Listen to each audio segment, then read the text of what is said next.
Hello everyone. तो ये कुछ मैंने पॉइंट्स बनाए हैं आपके पेपर प्रेजेंटेशन के लिए, मैथ्स के बोर्ड एग्जामिनेशन के लिए। बहुत ही बेसिक और जनरल पॉइंट्स है, बस आपको यार ध्यान रखना इन चीज़ों का। और बहुत लोग ये बोलते हैं कि टाइम नहीं मिलता, मैथ्स का पेपर इतना लेंदी आता है, तो मैं उसका भी आपको ऑल्टरनेट बताने वाली हूँ कि आप क्या कर सकते हो। और जिनका हो जाता है पेपर टाइम पे, स्पेशली मेरा तो ऑफकोर्स एकदम बिल्कुल टाइम पे ही होता था यार। मेरा तो मुझे भी लगता था कि नहीं यार टाइम नहीं मिलता, बट डेफिनेटली अगर आप बहुत वाइजली अपने पेपर को करते हो ना, टाइम मैनेजमेंट, तो बहुत आराम से हो जाएगा आपका पेपर। बिल्कुल परफेक्ट टाइम दिया है बोर्ड एग्जामिनेशन वालों ने, तो आपको चिंता करने की ज़रूरत नहीं है। बस प्रैक्टिस करते जाओ, और वो प्रैक्टिस के साथ ना वो टाइम कितना कम होते जाएगा, और स्टेप्स ना आपको खुद दिमाग में आते जाएंगे, है ना। तो ये आप पॉइंट्स आप एक बार रिवाइज कर लो। आप 1.5x पे देख लो ये वीडियो, या और बढ़ा लो, बट ये सारे पॉइंट्स ना एक बार रिवाइज कर लो, ठीक है। और मैं सारे पॉइंट्स एक्सप्लेन भी करती हूँ विथ एग्जाम्पल। यहाँ खुद मेरे पास अपनी प्री बोर्ड की शीट है, और इसमें आप जितना भी देख रहे हो ना, मैंने अगर कोई पॉइंट हाईलाइट किया है, बॉक्स बनाया है, ऐसे इंडेंटेशन मार्क की है, कुछ भी आप देख रहे हो ना, ये सारी की सारी चीज़ें मैंने लिमिटेड टाइम में ही की है। आप लोग भी आराम से कर लोगे, ठीक है। तो ये सारी चीज़ें मैंने जो दिख रहा है ना आपको, वो टाइम पे ही की है। आपको कोई एक्स्ट्रा एफर्ट, आपको ऐसा नहीं लगेगा यार करना पड़ रहा है, नहीं। बस हम ये जो पेपर प्रेजेंटेशन होता है ना, ये पेपर को अट्रैक्टिव भी दिखाता है, और बोर्ड एग्जामिनर के लिए चेक करने में आसानी करता है। आप जितनी चीज़ें एग्जामिनर के लिए ईजी करोगे ना, आपके लिए भी बहुत अच्छा होगा, ठीक है। तो सबसे पहले ना, आप जो भी सेक्शन चूज़ करो उसको वाइजली चूज़ करो। मल्टीपल, आप ABCD बहुत सारे सेक्शन होंगे, बट आपको पता होना चाहिए यार कि मेरे को ना सेक्शन D पहले अटेम्प्ट करना है, ठीक है। मैंने चूज़ कर लिया D, कोई प्रॉब्लम नहीं है। बट फिर आपको सीक्वेंस वाइज जाना है। पहले क्वेश्चन नंबर 1 करना है, उसके जो भी सब पार्ट्स होंगे वो करना, फिर 2 में जाना। अगर आपको 2 नहीं आता तो उसके लिए आप जगह छोड़ दो, बट प्लीज़ ऐसे मत करना। पहले सेक्शन 1 का फर्स्ट क्वेश्चन, सेक्शन D का फर्स्ट क्वेश्चन किया, फिर सेक्शन E में आ गए, फिर उसका फर्स्ट।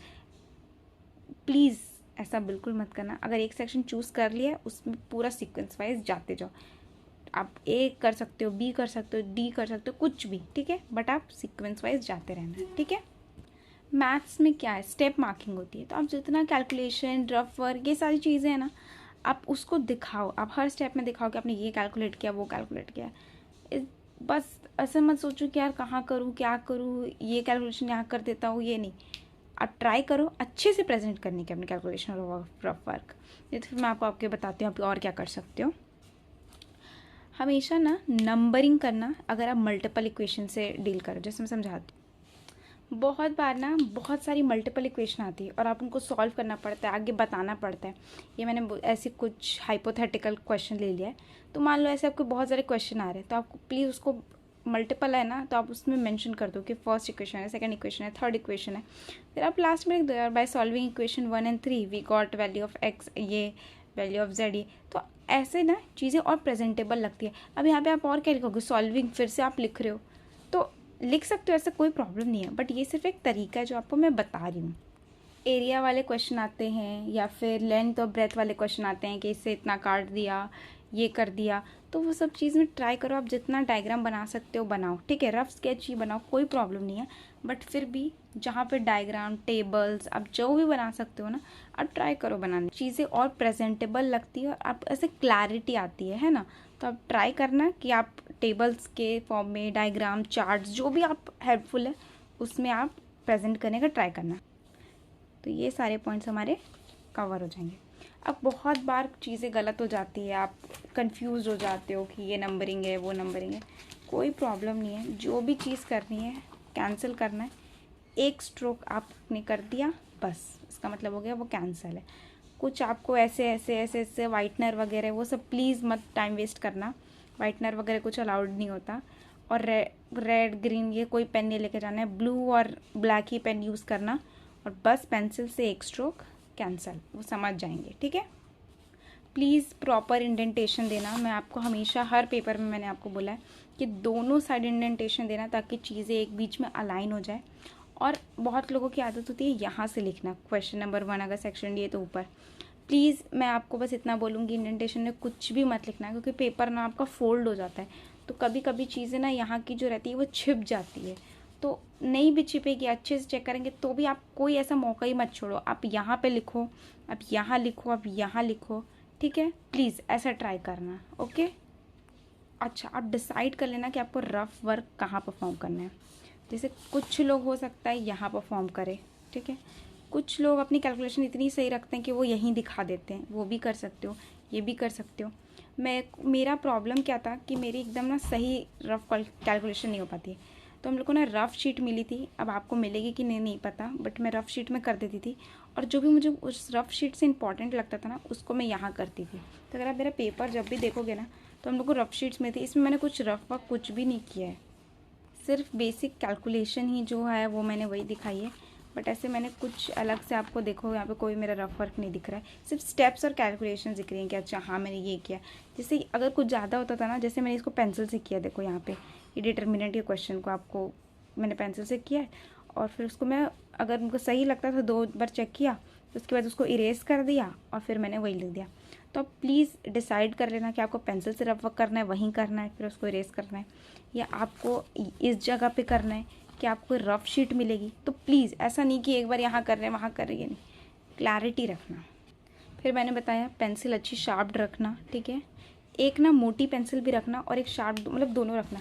ये कभी कभी क्या होता है, पतली पेंसिल ना टूट जाती है बिल्कुल, तो ऐसे नहीं होना चाहिए। हम लोग एक मोटी पेंसिल भी रखेंगे, जैसे अगर बॉक्स वॉक्स बनाना, कुछ हाईलाइट करना है, तो ये थिक वाली जो रहती है ना, वो भी है आपका अच्छे से और अच्छा दिखता है, ठीक है। तो वो रखना। पेन बॉल यूज़ करना, प्लीज़ जेल मत करना। हो सकता है किसी की हैंडराइटिंग अच्छी बनती हो, बट प्लीज़ ट्राई करना कि आप बॉल पेन यूज़ करो, ये हम रिस्क नहीं ले सकते। इरेज़र, शार्पनर, रूलर सब लेके जाना। रूलर अच्छा बड़ा लेके जाना, ठीक है। ऐसे वो प्लास्टिक का भी लेके जा सकते हो, और या फिर आप अपना वो जो आता है ना स्टील वाला, वो भी लेके जा सकते हो। बट कोई भी चीज़ कैरी करना मत भूलना। हमेशा जो भी आपका फाइनल आंसर आए ना, उसको आप हाईलाइट करना कि अच्छा ये मेरा फाइनल आंसर है, ठीक है। तो इससे पता चलेगा, ठीक है, ये हमारा फाइनल है।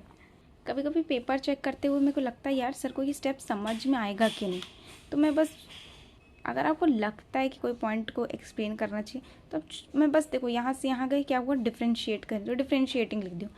अगर आपको लगता है कि ये पॉइंट को एक्सप्लेन करने की ज़रूरत है तभी करना है, तो ज़बरदस्ती करने की कोई ज़रूरत नहीं है। आप डेफिनेटली सर समझ जाएंगे कि ऑफकोर्स यहाँ डिफ्रेंसिएशन नहीं हो रहा है, बट मेरे पास ऑफकोर्स टाइम था, मैं पेपर चेक कर रही थी, मुझको लगता है यार ये ना स्टेप को एक्सप्लेन कर देना चाहिए, तो बस मैंने इतनी सी बात लिख दी कि हाँ डिफ्रेंशिएटिंग हो रहा है, यहाँ पर डिफ्रेंसिएशन मैंने किया है। तो अगर आपके पास टाइम बचता है तो प्लीज़ आप एक्सप्लेन भी कर सकते हो। मैंने लिखा ना इफ़ रिक्वायर्ड, ठीक है। और प्लीज़ जो भी मेन चीज़ें हैं, ये सब बहुत मेन है, ये सारी चीज़ों को आप कैपिटल लेटर से लिखना। हेंस प्रूव्ड जहाँ पे भी आएगा उसको कैपिटल लेटर से लिखना, ठीक है। ये सारी चीज़ों को, क्योंकि ये दिखनी चाहिए, ये हमारी हाईलाइट है, ये पता होना चाहिए, सर को दिखना चाहिए हमारा क्वेश्चन नंबर 1 फटफट टिक करने के लिए। अच्छा, फिर आपको यहाँ पे समझ में, हमारे पास MCQ क्वेश्चंस भी है और केस बेस्ड क्वेश्चंस भी हैं। अब MCQ में आप ABCD लिख सकते हो, वो आपकी चॉइस है। आप एक्सप्लेन भी कर सकते हो, जैसे आपने देखो बहुत सारे MCQ में आपको देखते ही आंसर पता होता है, ठीक है यार K का वैल्यू 1 होगा, तो आपने लिख दिया। कोई पॉइंट अगर आपको लगता है कि नहीं यार यहाँ पे तो पूरा सॉल्व करना पड़ेगा, ये डिटरमिनेंट को पूरा सॉल्व करना पड़ेगा, आप बिल्कुल कर सकते हो, इसमें कोई वो नहीं है कि आप नहीं, बट आखिरी में आपको लिखना है कि ये इसका आंसर B है। आपको मेन चीज़ जो फर्स्ट का A, सेकंड का B, थर्ड का C, वो लिखेगा उसको भी मार्क्स मिलेगा, और जो वो पूरा एक्सप्लेन करके सिर्फ B लिखेगा उसको भी मार्क्स मिलेगा। देखो जब भी आप चीज़ एक्सप्लेन करोगे ना, उसका मतलब होता है कि आप अपने आप को समझा रहे हो, आप खुद टीचर को क्लैरिटी दे रहे हो, है ना। आपको इसमें MCQ में स्टेप मार्किंग बिल्कुल नहीं होने वाली है, ऐसा मत सोचो, क्योंकि यार उसका काम ही ABC लिखना है। उनके पास एक सिर्फ बुकलेट रहती है, उसमें ABC मार्क करते हैं, तो आप कर सकते हो डेफिनेटली। बट अगर आपको लगता है कि नहीं यार मुझे एक्सप्लेन करना चाहिए, मैं कहाँ रफ वर्क अलग से करूँ ये वो, तो आप लिख सकते हो, कोई प्रॉब्लम नहीं है। मैंने करा हुआ है ऐसा, और मुझे तो फुल मार्क्स मिले, मतलब मैंने एक्सप्लेन भी किया और आंसर भी लिखा है। तो कोई ऐसे टेंशन लेने की ज़रूरत नहीं है कि अगर मैं लिख दूँगी तो काट देंगे, ऐसा कुछ नहीं है। But please extra question attempt मत करना, ठीक है। जितना दिया है उसी को आप देखो। टाइम क्यों नहीं बचता, सबसे पहले हमको प्रॉब्लम हो जाती है कौन से सेक्शन में जाए, ठीक है। फिर हमको ये समझ नहीं आता कि रफ वर्क कहाँ करें। मैंने बहुत अपने क्लास में देखा यार, पता नहीं कहाँ रफ वर्क करे, कुछ नहीं पता। तो तो आप ना छोटी छोटी चीज़ों से टाइम बचाना सीखो कि हाँ मुझे ये सेक्शन पहले परफॉर्म करना है, मुझे इस चीज़ को एक्सप्लेन करके लिखना है, मुझे इस पॉइंट को हाईलाइट करना है। तो ये सब आपके बैक ऑफ द माइंड में चलती रहनी चाहिए चीज़ें, ठीक है। आप जितना जल्दी सोचोगे और फिर अच्छे से सोच के जाओगे पहले से ही, और वो पहले से कब सोच पाते हैं हम, जब हम बहुत ज़्यादा प्रैक्टिस किए होते हैं। तो please maths is all about practice. ये फुल सॉल्व करना ऑप्शनल है, ठीक है। आप डायरेक्ट भी लिखोगे, कोई आपके मार्क्स बिल्कुल डिडक्ट नहीं करेगा, उनको ऐसे ही रहता है first A second B. But आप एक्सप्लेन भी कर दोगे तो भी कोई प्रॉब्लम नहीं है। तो ये कुछ पॉइंट्स थे बस जो मैं आपको एक्सप्लेन करना चाहती थी। आपका पेपर बहुत अच्छा जाने वाला है, मुझे पता है।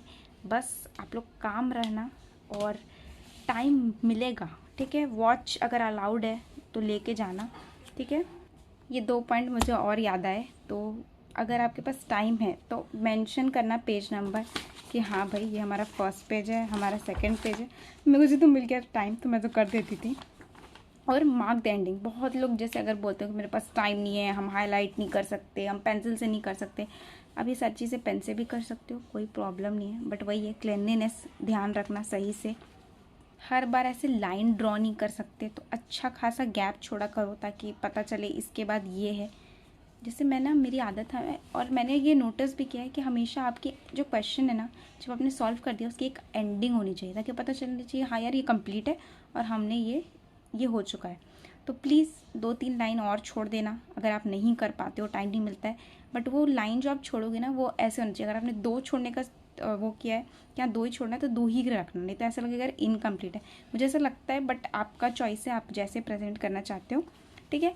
और एक बात, अगर आप इतना लाइन मार्किंग ये सब नहीं कर सकते हो, जो भी आपका लास्ट होगा ना उसके नीचे प्लीज़ मार्क कर देना। इससे पता चलेगा हाँ भाई पूरे पेपर का ये एंड है, ठीक है। तो एटलीस्ट लास्ट में एक लाइन ज़रूर खींच देना। एंड यही कुछ पॉइंट्स थे जो मैं आपको बताना चाहती थी। एंड डेफिनेटली आप ट्राई करना कि ये इम्प्लीमेंट हो पाए। एंड ये हमारे कुछ पॉइंटर्स जो हमने सारे के सारे आप डिस्कस कर लिए हैं, बहुत ही इजी पीजी थे। और प्लीज़ आप ट्राई करना ये सारे फॉलो हो जाए, ठीक है। चलो फिर बाय।